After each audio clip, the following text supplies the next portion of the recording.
masyarakat yang ada sebelumnya menjadi tumpah ruah bertemu menjadi satu. Berstimulasi dari konseptual tersebut diolah musikalitaskan menjadi karya Beleganjur yang berjudul Balai Kultur. Pola improvisasi sebagai tafsir keberagaman masyarakat menjadi komposisi, konfigurasi, tafsir kesatuan rasa dalam masyarakat menjadi satu musikal, serta elemen lain dalam masyarakat tertera dalam gegilakan, gegulat, jagul, dan pola kanon pada karya Beleganjur ini.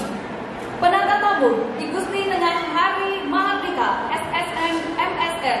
Penyaji Komunitas Seni Suara Lango. Penanggung jawab Banjar Adat Eka Budi Tegal Beloda.